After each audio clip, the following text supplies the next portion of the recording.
happening, everybody? It is... What happened? All right, let's go.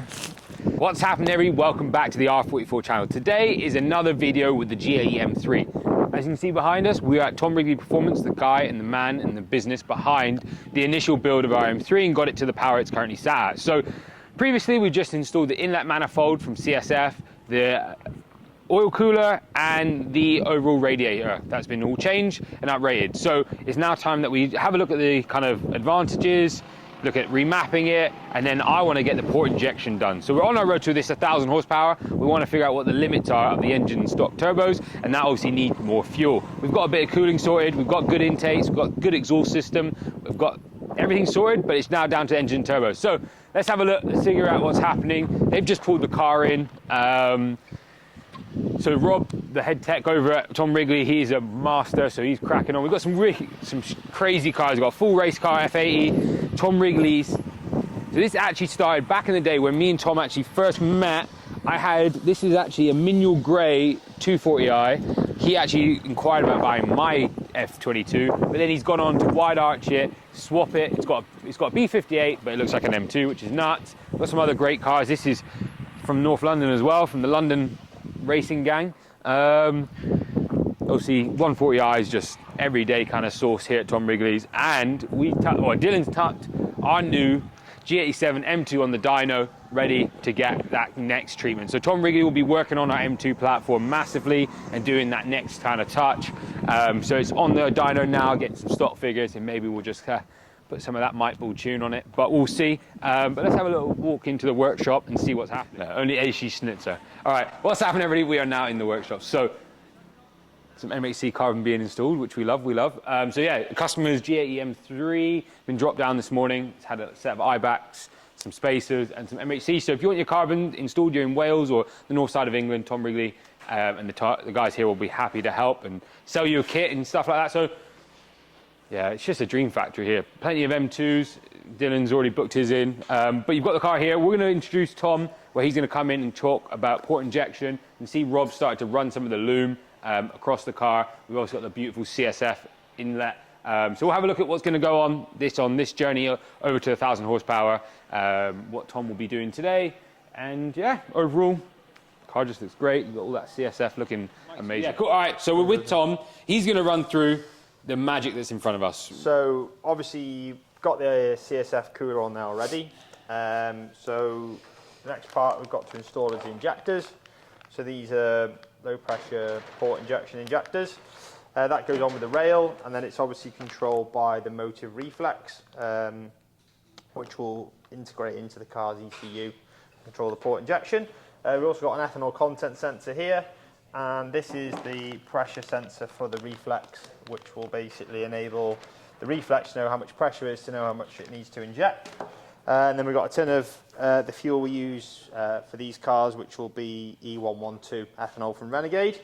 Now basically the main limiting factor with the G80, once you go above sort of E30 on the fueling, the direct injectors can't keep up and you'll start to see pressure drop. So if you put E50 in it and run that sort of boost, you're going to get big misfires. So with this kit on, we can effectively run a flex fuel map. So the more ethanol you add, the more power you get, and basically it'll lean on these port injections more. So you'll max out the stock DI and fuel injection, and then you'll just be topping up the fueling with a spray of these. Obviously the more ethanol you need, the more ethanol you have in the car, the more these will spray and keep the fuel rail and everything stable throughout the run. I've got a question, Tom. Inlet manifolds. So to run port injection, do you need an inlet manifold? You don't know. So there's a kit we also do with RK. It's a rail that goes on top, which runs the stock with a stock cooler, and that way you can run port injection. But if you're going for it, I mean, it's probably recommended to do the bigger cooler, with it being an alloy. I mean, the plastic one, when you start pushing these cars really hard with ethanol, a lot of heat's going to get generated. The stock cooler is very good, but I think you will start to see the limiting factors. But we do offer that kit for more of a budget, but if you've got it to go all the way, then it is definitely better to put a billet inlet on there. What about meth? I don't see none of these cars running meth that often. I mean, we are moving away a bit from meth, really, just purely because of the lack of integration to the car's ECU. cars, you know, we can map it on the car, the meth, but then the car goes away and it has a problem with the methanol, you know, the customer's never going to know, and then it, you know, it can potentially cause damage. Whereas this way, with the, you know, with the way these cars are running, the expense of them all, this integrates into the car's ECU, so it's so much safer. Yeah. Running ethanol as well, car runs a lot cooler, intake temps, etc. It burns a lot cooler, so it's a much better fuel, and also you're guaranteed to be getting what that octane is on the tin, rather than, you know, potentially some meth, could be old meth, you don't know. So yeah, I mean, meth does work for a certain amount, but unlike a lot of places, I know they're relying on meth so much these days, they're putting the whole fuel system is reliant on the meth controller. If that drops down for any reason, the customer might not ever know, and you can cause big damage to the engine. Cool, and then mapping side of things, I'm going to have 2 maps now. Yeah, 2 maps. So obviously you got the 99 map, which did amazing. We did an E30 map, which was just running through the DI, direct injection. Now what we're going to do is we're going to scrap that E30 map, and we're going to do a flex fuel map. So you'll have 99, and then you'll basically have an ethanol map, which basically just put tins of this in. It'll self-mix and self-adjust to how much power you can have, and we'll independently map each sort of trigger point. So we'll say E20 will give you that much power. If you put E40, it will go to that. E50 or E60 will go to that, and then E80 is like fully 85, all out. Go for it. US spec, no? Proper, full. So, and then fueling, when I put this in, what do I need to like take into account when Nothing, I'm filling it up? It just takes care of it all. Really? So just go like a 50, like a 25 mix, and then aim to get half tank? I mean, the more power you want, obviously the richer you need to make the mix. So if you want absolute top horsepower this car can make, you're going to need to run your tank to the bottom. But by the same token, if you've got half a tank, put one of these in, or fill it up with the rest of these. It'll self-adjust. This ethanol sensor will sense the content, and it'll give you how much ever we've decided to map it to. So if it gives you E50 power, but like I said, if you do want to run the fully 85, you will have to drain the car completely and then put the drums of this in. Cool. No, it's a lot. It's a lot to it, and it's setting it up. You know, this is buying the parts is the main bit, but I mean, there's a lot of time, and you know, massive thanks to Mike Ball on that, because he's the genius behind all this. You know, we can do the hardware, and I've got a rough understanding of this, but he's got so much cool stuff to integrate with it all. So he's going to map it all into like to the car's brain. It'll just all be controlled by the car's ECU, so it just makes it a lot safer, and it's just a lot better way of doing things. Performance will be phenomenal. Cool. Well, let's let Rob get cracking, and let's see what it looks like.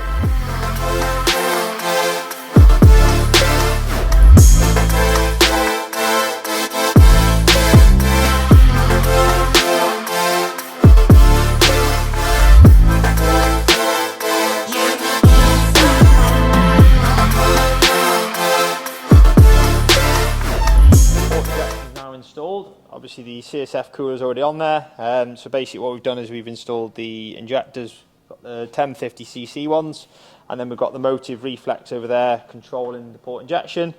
That wires into the car's ECU via Mike Ball's custom engine loom, which he's made, so it piggybacks off everything, so there's no splicing of wires or anything needed.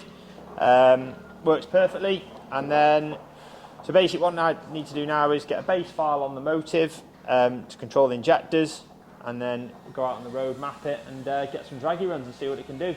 All right, so the fun now begins. We now have a completed car. The boys have just done a test ride. So far, so good. Done a bit of data logging with Tom. Everything's running correct. The port injection's working as it should be. So we're going to fly off now. We've got a bit of spare time. So we're going to fly over to Matt at Suspension Secrets, which he's going to replace some front bushes, some adjustable arms on the rear, and get the Geo set up. So we're going to square the car up a little bit, get it. I feel like we've been playing around with some drag tires and other things. We've adjusted the ride height. So we're going to get it all geoed up correctly. Matt's going to add some little suspension secrets to try and get it to squat correctly, stay square, and then we'll catch you over there. And then tonight we're going to do some draggy runs and see what this car can make. What's happening, everybody? Welcome back. So we are now at Suspension Secrets, about an hour and a half away from Tom's place, where obviously we just increased some power at Tom's place, finalised the current setup on the road to that 1,000 horsepower. We obviously need to get that power to the ground. So the guys over at Suspension Secrets have the recipe to kind of stop the car squatting and just let it to launch and glide properly. So you might have seen Suspension Secrets are around. They're based here in the UK, up on the northern side of the country, just specialise in all the secrets of suspension. And they've recently brought out all different products for the F and G series platform, and they're heavily working. So you can see here on my right-hand side, or your right-hand side, is their machine shop. So they've got CNCs, they've got lathes, they make all their suspension components for these cars in-house, which is really cool, and I think that's really in the spirit, the likes of MHC, a lot of UK-made products is key. So you can see here they've got a full array of full race cars being built, some other drag cars, crazy, you know, absolutely crazy Supra here. That's in E46 track car, and obviously our G87 M2. I've just popped in here. We just had a quick geo ahead of some track sessions, but that is the beast. So the Mexico Blue G80 M3 is on the ramp for some new bushes and some adjustable arms, with the hopes that we can get it to squat down nicely. I don't want to go too crazy because it is a road car, so obviously we will take it to car shows, road trips across the world, wherever they need to go, this car will go there. So we don't want to go too crazy on the suspension, but we want to just eliminate the squat under launches and stuff like that. It's currently sat on some H.A.S suspension, and other than that, it's pretty stock. Yeah, it just looks so damn good. So yeah, let me leave you with Matt. Matt's going to run you through kind of what's going to go down on the car, what his team's going to do, and more about the products, but they are all available down below if you want to do them at home. And they're just currently working. They've got all the arms for the rear axle, I believe, and the front. It's just the top mounts that they're currently working on, and they're going to be the winner once they come out. But yeah, less of me, let's get going.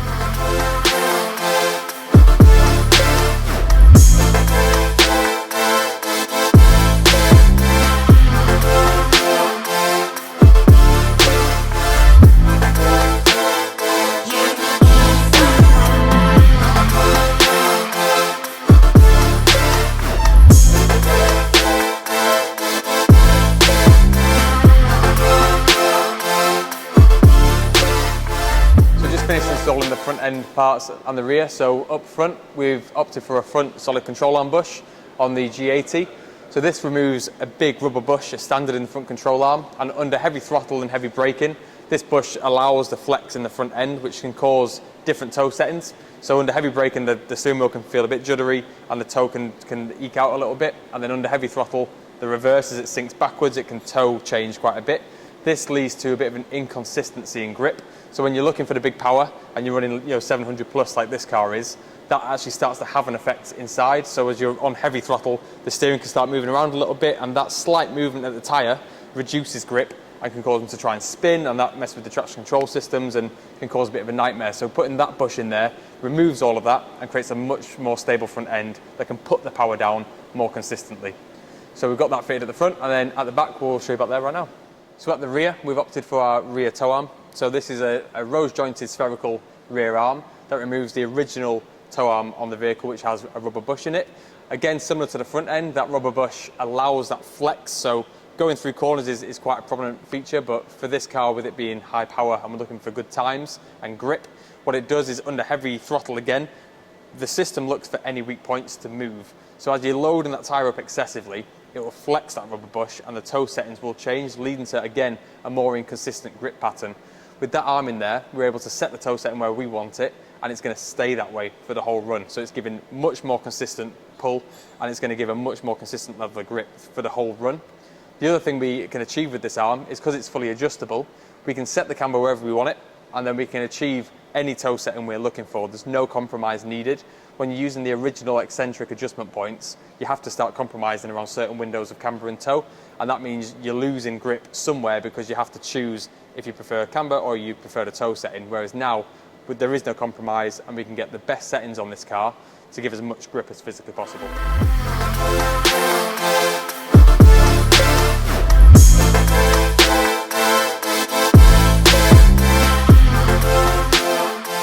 Completed the corner weight alignment on the G80. So the things we were looking for when we were doing this is we started with the corner weighting, and what we're looking for there is looking at the difference in mass between the four tyres and getting the levels of grip as even as possible with the driver's mass in there. So we can tweak the ride heights very slightly to pitch the chassis to make sure that the tyre mass across left to right is as even as physically possible. So we've achieved that down to a 50.1% cross weight, which 50.0 is perfect, but you've got to take a few things into account as well when you're doing that. So we stopped at 50.1% because we thought that'd be the sweet spot for this car. Then we've moved on to the cambers and the toes. So with this car running over 700 brake horsepower, what we're looking for is putting that power down, but not losing too much from the cornering performance. So what we've achieved is a good level of grip from the camber settings all round, and then we've compensated with toe settings to put even more traction into the chassis. The car's still going to be quite nimble, but it's going to be a bit of a train in terms of hooking up and pushing on the drag strip to get as much of that power down to the ground through the tyre as we possibly can. Everybody, Matt has done his suspension secrets to the car. Looks pretty cool. Sat there, I've been working away up in their office, and I'm just excited to get out. It's so far still light and it's not damp outside. I'm just dying to get hold of this extra power. So we now set up the little port injection, the inlet manifold, updated the map, and now done a fast road kind of track setup. We've got the new arms, it's been corner weighted, we've adjusted, it was slightly on one side like that, so that's all been adjusted. Yeah, I'm just dead excited. So all the links are below. If you want to get shopping, check out now. If you want to get installed, hit up Suspension Secrets or our fitting team. We'll take care of it. But now, jump in the car with me on the GoPro and let's see what this car's like. All right, welcome back. You'll find us in the car.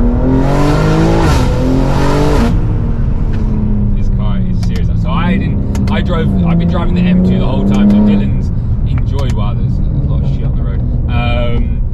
I've been enjoying the M2 on the way up to here and from Tom Wrigley's place. So it's now I get to enjoy the car now itself. Wow. The turn-in. Wow.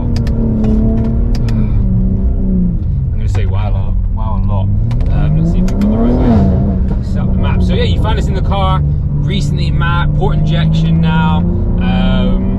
Adjusted suspension.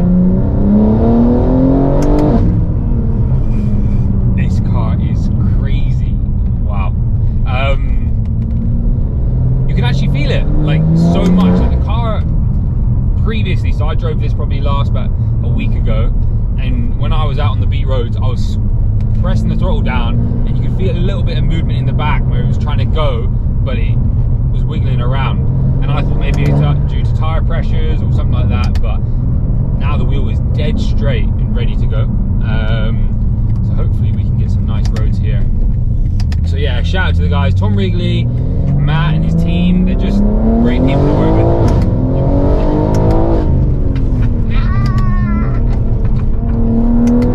I gotta have EBCs. These EBC discs and pad setup on this car are just off.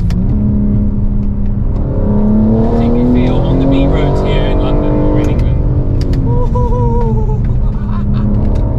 Oh my laugh, I just love it. This car is one of my favourites.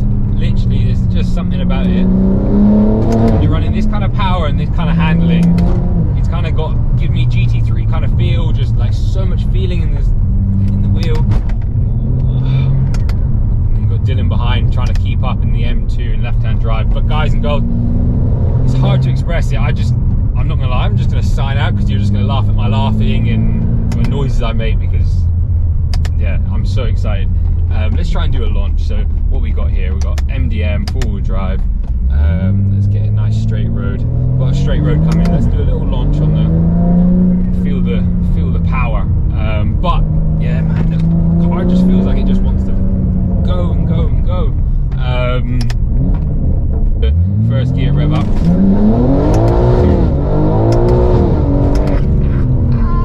The way your body just feels. But man, the suspension setup on this car, I thought it was pretty dialed in already. Like the car felt amazing. I went to Cafe and Machine the other day, so for the UK people, about 2 hours from London, and me and Zach were flying through the B roads on the way back, and the car felt like crazy. You could literally hold the power all the way through, but this is like a next level of just feel and comfortable. It's comfortable that you can push the power. So yeah, I didn't expect it, but yeah, shout out to the guys at Suspension Secrets. They've made this monster just that extra bit. And they asked me last time I was here for the F80. They said, look, what do you want to do to the car? Do you want to go crazy? You know, should we change the whole rear axle? You know, but I just said I just want that one touch extra.